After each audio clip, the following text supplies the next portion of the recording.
તો કેમ છો યુટ્યુબ ફેમિલી મોજ મને તો બધાને હર હર મહાદેવ જય શ્રી રામ જય દ્વારકાધીશ. તો ભાગ નંબર 2માં તમારા બધાનું સ્વાગત છે. તો મિત્રો આપણે દ્વારકા ફરી લીધું છે, બધું જ દ્વારકામાં આવી ગયું છે અને આપણે હોટેલે આવી ગયા હતા અને થોડો આરામ કરી અને હવે આપણે નીકળવાનું છે બેટ દ્વારકા. તો તમે આ હોટલની ફેસિલિટી જુઓ, એક નંબર આ હોટલની ફેસિલિટી છે અને શિવ પેલેસ હોટલ છે. તમને હું એડ્રેસ આપી દઈશ. તમારે પણ ક્યારે દ્વારકામાં બેટ દ્વારકાની ટ્રીપ મારવા આવવું હોય તો તમને બધી જ વ્યવસ્થા, એક્ટિવાની પણ વ્યવસ્થા કરી આલશે અને ખાવાની બધી જ વ્યવસ્થા તમને કરી આલશે. તો ચલો તાણે હવે મારે નીકળવાનું છે સાયકલ લઈને બેટ દ્વારકા. ભાગ નંબર 2માં તમારું બધાનું ફરી સ્વાગત છે. તો ચલો મળીએ બેટ દ્વારકા તરફ. તો ચાલો મિત્રો, પાછા આપણે રૂમ પર આવી ગયા છીએ જ્યાં આપણે રાતે રોકાણા હતા અને હવે તમને હું રૂમ પણ બતાવી દઉં કે કેવી ક્વોલિટીની રૂમ છે અને તમને એના માટે અલગ પણ હું એક વિડીયો ડાલીશ કે તમને આ રૂમનો લોકેશન મળી જશે અને તમને નંબર પણ આપી દઈશ. પછી એ આપણે વિડીયો પછી રાખીશું, પણ અત્યારે હું આવી ગયો છું રૂમમાં અને હવે આપણે રાતે નીકળવાનું છે, આગળ જવાનું છે બેટ દ્વારકા માટે. તો અત્યારે હું રૂમમાં જે સામાન થોડો છે એ મૂકી અને પછી નીકળશું આગળ.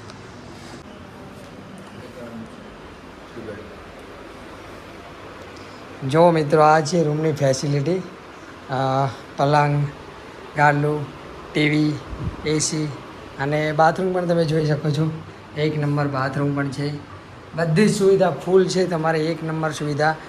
આવી રૂમ તમને કંઈ જ નહીં મળે. હું તો કહું છું પૂરા દ્વારકામાં બધું ઘૂમશો ને પણ છતાંય તમને આવી રૂમ ન મળે. અને એ પણ રેલવે સ્ટેશનની નજીક જ છે. તમે રેલવે ઉતરો અને તરત જ રૂમ બુક કરાવી દો અને રાતે રોકાઈ જાઓ અને સવારમાં દ્વારકા ફરવા નીકળી જાઓ. ચાલો તમને બીજી રૂમ પણ હું તમને બતાવી દઉં છું.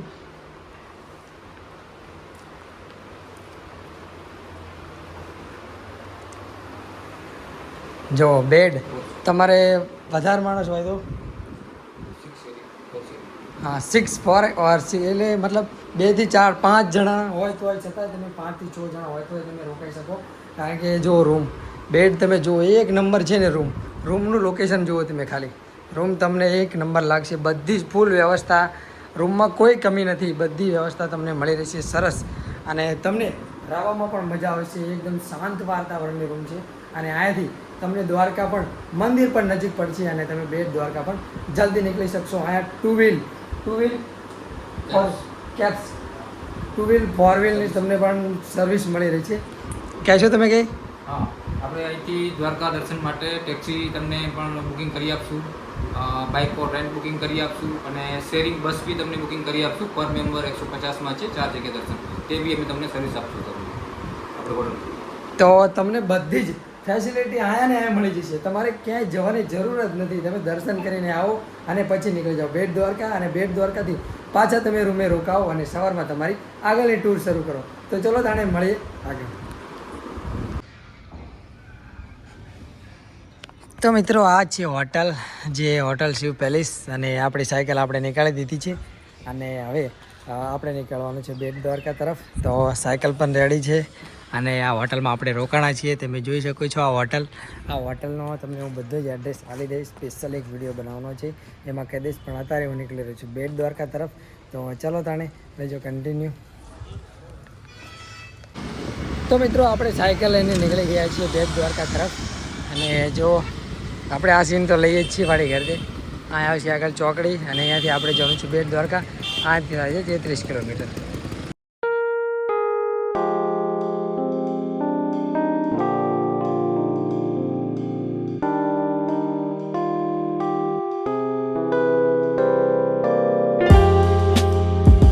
મિત્રો, તમે દ્વારકાથી બહાર નીકળો એટલે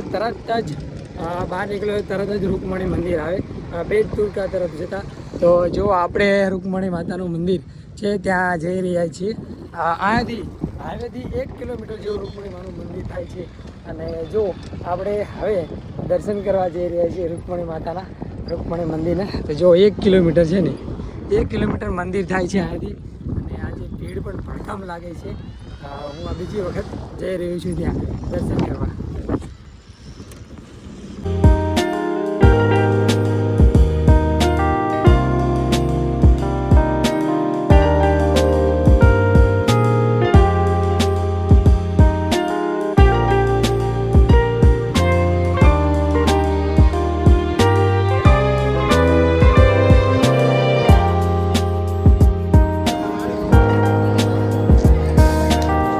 ચલો મિત્રો, તાણે આપણે રૂકમણી માતાના દર્શન કરી લીધા છીએ. આંકણની કહાની એવી છે કે અહીંયા પણ કઈ જગ્યાએ મીઠું પાણી નથી મળતું. એ ટ્રેન્કરથી લાવે છે. જે લોકો દાન કરે છે એ લોકોનું પાણી મીઠું લાવે છે. આપણે દર્શન કરી લીધા છીએ અને હવે નીકળીશું આગળ.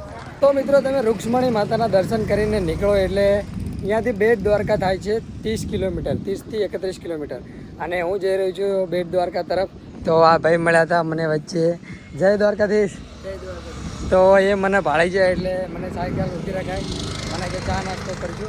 તો સારું, ચલો તાણે ચા નાસ્તો કરી લઈએ. ભાઈનો ખૂબ ખૂબ આભાર કે મને ચા નાસ્તા માટે પૂછ્યું. તો બસ ચલો તાણે રહેજો, કન્ટિન્યુ મળીએ આગળ. તો મિત્રો, આપણે આવી ગયા છીએ સુદર્શન સેતુ. અને સુદર્શન સેતુ ઉપર આપણે વિડીયો બનાવતા હતા, પણ આપણા સબસ્ક્રાઈબર ભાઈઓ મળી ગયા છે.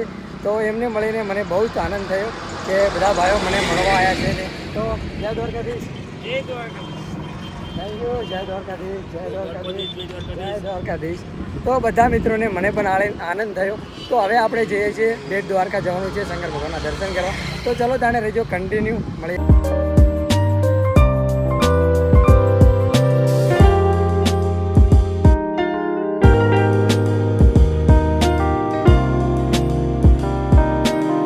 મિત્રો, આ છે સુદર્શન સેતુ અને આપણે ક્રોસ કરીને જઈ રહ્યા છીએ બેટ દ્વારકા. બેટ દ્વારકા ઘણું બધું જોવાનું બાકી રહી ગયું છે, પણ બહુ જ મિત્રો હાલ આપણે પહોંચી ગયા છીએ બેટ દ્વારકા. અને આપણે કૃષ્ણ ભગવાનના દર્શન કરવા હતા. દર્શન તો કરી લીધા છે અને અંદર મોબાઈલ અલાઉડ નથી, એટલે આપણે હવે જઈએ છીએ જવાનું છે હનુમાન દાદાના મંદિરે. તો ચલો તાણે નાગેશ્વર જ્યોતિર્લિંગ જવાનું છે આપણે. તો હવે અહીંયાથી નીકળીશું નાગેશ્વર જ્યોતિર્લિંગ, કારણ કે અહીંયા તો બેટ દ્વારકામાં કૃષ્ણ ભગવાનનું મોટું મંદિર છે, પણ ત્યાં ફોન અલાઉડ નથી. તો ચલો તાણે નાગેશ્વર જ્યોતિર્લિંગ. મિત્રો, હાલ તો આપણને બેટ દ્વારકામાં કંઈ જ જોવા મળ્યું નથી, કારણ કે બધે મોબાઈલ અલાઉડ નહોતો. અને નાગેશ્વર જ્યોતિર્લિંગ પણ બંધ થઈ ગયું. ખબર નહીં રાતે કેમ બંધ થઈ જાય છે. તો હવે હું જઈ રહ્યો છું પાછો દ્વારકા અને સેતુ ઉપર પહોંચી ગયો છું.